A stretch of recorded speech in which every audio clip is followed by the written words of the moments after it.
Warahmatullahi wabarakatuh. Lanjut lagi ke pertemuan ketiga dengan saya dosen Iman Lubis dari Unpam. Teman-teman Unpam dan teman-teman yang mengikuti YouTube saya ini. Oke, jadi pertemuan ketiga itu adalah pokok bahasan penyajian data. Nah, kan tahu pada pertemuan kedua kita sudah tahu bagaimana cara membuat eh, ini ya, cara membuat ini. Dari mana sih tabel ini? Nah, itu kita buat kemarin eh, atau tadi pada pertemuan kedua, dan kamu bisa lihat di pertemuan kedua untuk mereview lebih lanjut ya. Nah, sekarang kita lihat dia hanya di sini membicarakan tentang dua jenis distribusi frekuensi. Yang pertama adalah distribusi numerik, yang kedua adalah distribusi kumulatif. Numerikal. Yang kedua adalah distribusi kategori ya. Ada dua nih, ada distribusi numerik, ada distribusi kategori ya. Numerik kita bisa lihat, numerik itu ini distribusi numerik, ini yang numerik. Kemudian untuk distribusi frekuensi distribusi frekuensi kategori ya. Kategori itu berarti itu kita bicara masalah data ya, masalah data yang tadi nominal ordinal. Nah, ini kalau uh, yang ini uh,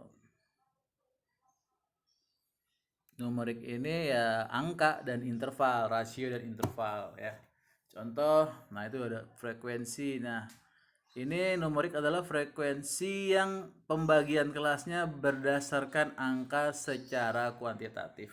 Nah, ini terbagi atas beberapa frekuensi. Pertama relatif ya, relatif. Kedua kumulatif ya. Oke, kumulatif. Relatif itu adalah frekuensi yang angka frekuensinya tidak dinyatakan dalam angka absolut tetapi angka relatif atau persentase. Ya, maksudnya dia angkanya 0,8 gitu. Frekuensi relatif 1,2. Jadi dia dalam persen. Nah, mungkin nggak paham ya, apa sih Pak? Ya, nanti deh ngikutin aja dulu ya. Uh, Sesuai dengan penelitian sebenarnya sih ya. Kedua, distribusi kumulatif adalah kurang dari lebih dari ya. Distribusi frekuensi kurang dari distribusi frekuensi yang memasukkan frekuensi kelas-kelas sebelumnya. Oke. Kemudian kalau lebih dari frekuensi yang memasukkan frekuensi kelas-kelas sesudahnya. Oke. Jadi maksudnya begini ya. Sebelumnya kan 0, terus ditambah 4 jadi 4, ditambah 6 ya. Oke, sebentar mungkin nggak paham ya, saya kasih pelan-pelan. Kan sini 0 nih, 0 ditambah 4 tambah 4 jadi 4, 4 ditambah 6 jadi 10, 10 tambah 8 jadi 18, 18 tambah 12 jadi 30, 39 tambah 7 jadi 46, 46 tambah 4 jadinya 50 ya. Gitu ya kira-kira. Nah, kalau lebih dari kurang dari, nah ini tergantung dari sebenarnya sih pemecahan masalah gitu. Sebenarnya kita mau mecahin masalahnya gimana. Dan ini tergantung dari apa ya, nanti penelitiannya mana yang lebih efektif, dan ini butuh proses ya. Yang kedua, distribusi kategoris. Nah, ini ada kategori kualitatif, nominal atau ordinal. Contoh, anak-anak frekuensinya 30, remaja 15, dewasa 5. Jadi semua 50. Kan anak-anak misalnya dari usia 0 sampai 12 tahun atau 7 tahun, 7 tahun sampai 17 tahun, dewasa di 17 tahun ya. Atau biasanya anak-anak 0 sampai 10, terus 10 sampai 20 remaja, 20 sampai atas dewasa. Jadi ya kategori ini nggak terlalu sulit sebenarnya, cuman jangan sampai ini dilupakan ya, karena kan ini bagian dari skripsi, input skripsi. Jadi kamu jangan lagi, saya bingung ini gimana ya, aduh datanya pakai apa ya, pusing, gimana ya, gimana ya ngurutin datanya ya, oh iya gitu, jangan kayak gitu lagi gitu. Sudah udah belajar ini, mari sama-sama jangan melupakan yang sudah dipelajari. Jadi jangan sampai kamu udah kuliah 7 semester, skripsi kayak nggak pernah kuliah gitu. Bingung, bikin bab 1 bingung, bikin bab 2 bingung, bikin bab 3 bingung, bikin statistik pusing. Semuanya jadinya akhirnya nyuruh orang. Kadang-kadang ada yang copy paste punya temennya ke dia. Iya kan jadinya ya nggak ada gunanya kuliahnya gitu. Oke lanjut lagi ya. Penyajian data grafik diagram. Nah, jadi kena fungsinya apa sih tabel ini? Nah, tabel itu definisinya adalah ringkasan yang berisi angka-angka yang disusun secara sistematis. Tapi gimana cara bacanya? Menggunakan grafik dan diagram. Nah, gitu. Grafik adalah gambaran ya. Gambaran dari data sehingga kita dapat mudah untuk melihat dan menganalisa. Nah, contoh, kita kan bikin kelas nih. Nah, bikin kelas yang enak itu kita bikin kelas 30 sampai 39 ya. Saya pelan-pelan aja. Penyajian data dalam bentuk grafik dan diagram bertujuan untuk satu memberi gambaran yang sistematis tentang peristiwa-peristiwa yang merupakan hasil penelitian. Dua, data lebih cepat ditangkap dan dimengerti. Tiga, memudahkan dalam membuat analisis data. Nah, ingat nih, ketika kok saya susah ya menggunakan data karena kamu nggak menggunakan tabel dan grafik. Tabel dan grafik harus menggunakan frekuensi. Ya, harus dikategorikan.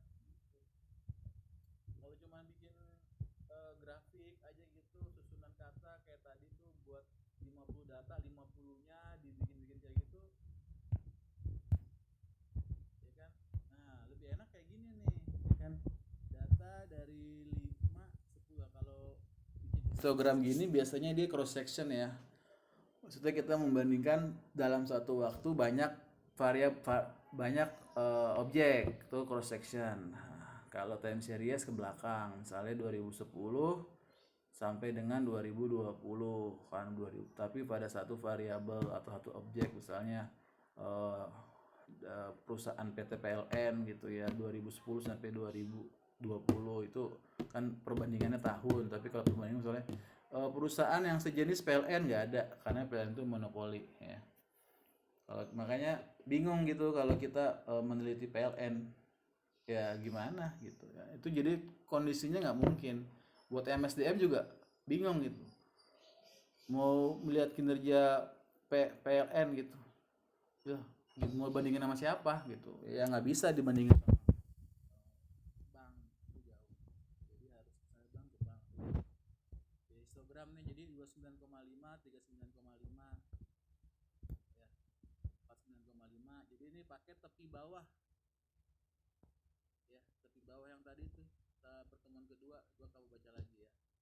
Jadi ke tepi bawah 30 dikurang 0,5, 40 dikurang 0,5, jumlah karyawan juga sama. Jumlah karyawan dari 0 ke 4 bisa berapa orang gitu. Dari 29 sampai ke 30 jumlah karyawannya berapa? 4. Dari 39,5 ke 49,5 jumlah karyawannya berapa?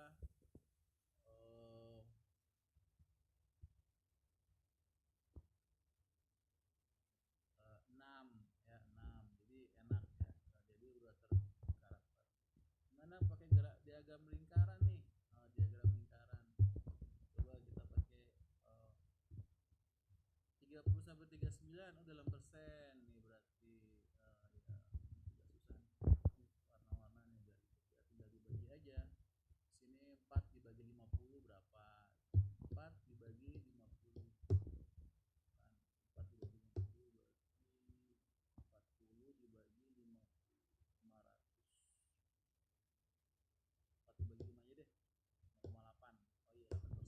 ya. Oke, 8%. Mana? Oh, yang ini nih ya, 8% ya, yang ini ya. Ini yang ada di kuartil 1 ya. Ini 8% nih. Ya, oke, sorry. Lambat, agak lambat. Oke, OGIF. OGIF tadi yang pakai kurang dari lebih dari. Nah, ini OGIF ini nih kita pakai kumulatif ya. Jadi ini gimana ya? Kita tuh mesti pinter-pinter juga ya ngelihat data ya. Eh, jadi kalau kita ngulik data, misalnya kita ada masalah di perusahaan, terus kita disuruh nyelesain masalah tanpa data, ya bunuh aja gitu, jangan gitu ya. Jadi punya kita tanya dulu, yang pertama datanya mana gitu. Misalnya kita punya masalah sekarang banyaknya pencurian di kantor, datanya mana gitu. Misalnya datanya hilang nih barang, misalnya eh, apa gitu, produksi itu setiap bulan hilang ya. Makanya kalau kalau udah intens itu pasti ketahuan tuh, oh setiap bulan hilang. Nah situ kita bisa ngelihat gitu. Nah kalau ini kumulatif nih, dia kayak bikin grafik kayak gini ya. Jadi kayak grafik ini biru kan, 29,5 4 ya kan. Terus 39,5 4 tambah ini 10. Kan ini jadi bikin grafik. Kalau ini buat yang kurang dari ya. Kalau buat yang lebih dari turun ke bawah ya kan. Sorry, turun ke bawah, kita ambil yang ini ya. Kayak gitu. Jadi kurva OGIF. Nah, kalau kalian pakai kurva OGIF ya tergantung definisi sih sebenarnya. Ini pemakaian. Dan itu harus diuji juga gitu ya. Oke, terima kasih. Nanti akan saya suruh kamu mengerjakan bab 3-nya. Sukses. Forum diskusi akan saya suruh minta kalian untuk mengerjakan sesuai dengan latihan soal tugas. Oke, good luck sampai pertemuan keempat. Assalamualaikum warahmatullahi wabarakatuh.